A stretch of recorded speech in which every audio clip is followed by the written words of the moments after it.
यह उस समय की बात है जब भारत में राजाओं का राज्य था। एक साहसी राजा थे दीपेंद्र सिंह। उसकी महारानी शोभना भी बहुत बुद्धिमान थी। राजा दीपेंद्र ने अपने दरबार में सोच समझकर ऐसे दरबारी नियुक्त किए थे जो राजा को सही परामर्श दे सके, विशेष रूप से उनके मंत्री विक्रम सिंह। उनकी बुद्धि पर तो राजा को बेहद विश्वास था। किसी भी मुसीबत के समय विक्रम सिंह घबराते नहीं थे, बल्कि समझदारी से मुश्किलों का हल निकाल लेते थे। एक बार राजा दीपेंद्र अपने पड़ोसी राज्य में गए। वहाँ के राजा महाराजा दीपेंद्र के मित्र थे। राजा दीपेंद्र कई दिनों तक अपने राज्य में वापस नहीं आए। सभी को चिंता होने लगी। तब 10 दिनों के बाद विक्रम सिंह को एक संदेश मिला। उस पर लिखा था, आपके महाराजा को बंदी बना लिया गया है।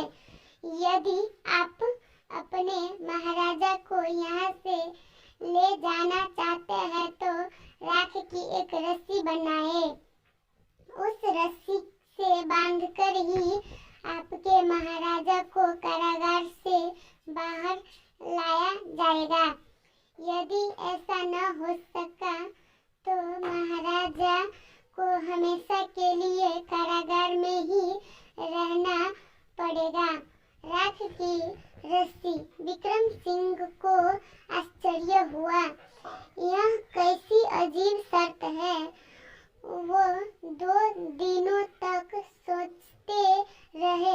आखिर उनकी बुद्धि ने एक उपाय सोच ही लिया और वे पड़ोसी राज्य में पहुंच गए।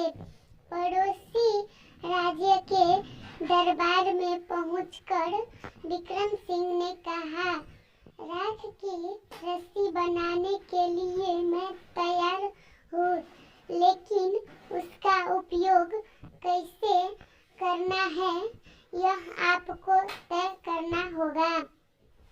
ठीक है, आप पहले राख की रस्सी बनाए तो सही, वहाँ के महाराज बोले।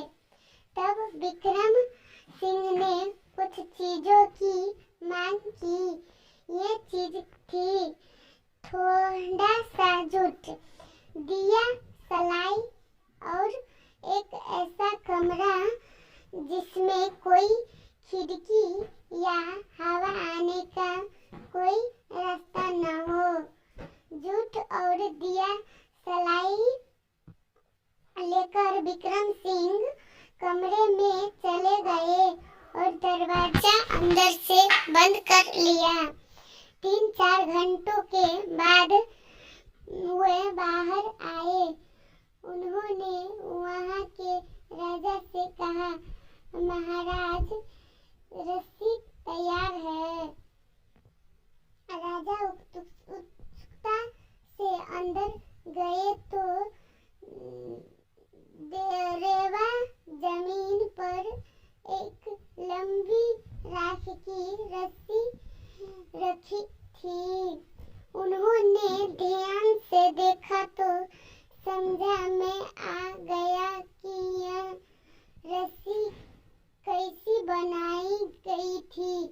असल में विक्रम सिंह ने पहले जूट से एक रस्सी बनाई, फिर उसे जमीन पर लंबा करके फैला दिया। अंत में उन्होंने रस्सी के एक सिरे पर आग लगा दी। धीरे धीरे रस्सी को जलती हुई आग आगे बढ़ी। जहाँ जहाँ जूट जलता जाता था वहाँ जूट की जगह उसकी राख बनती जाती थी, लेकिन रस्सी के काफी मजबूती से बुना गया था, इसलिए उसकी राख उसी आकार में रुकी हुई थी। इस तरह जब पूरी रस्सी जल गई तब भी उसका आकार वैसे ही बना रहा। विक्रम सिंह बोले, महाराज, रस्सी तैयार है।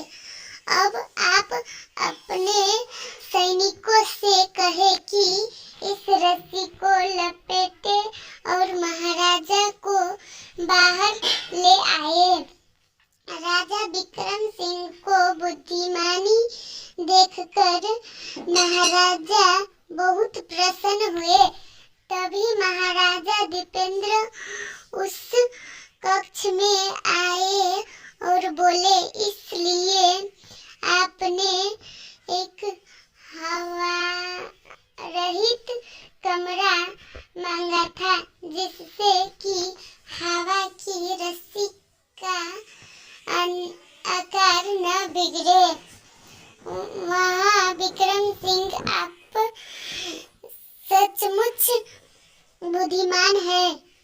हम तो बस यूं ही आपकी परीक्षा ले रहे थे। आपने एक बार फिर अपनी बुद्धिमानी सिद्ध कर दी। ऐसे कहकर महाराजा दीपेंद्र ने विक्रम सिंह को गले लगा लिया।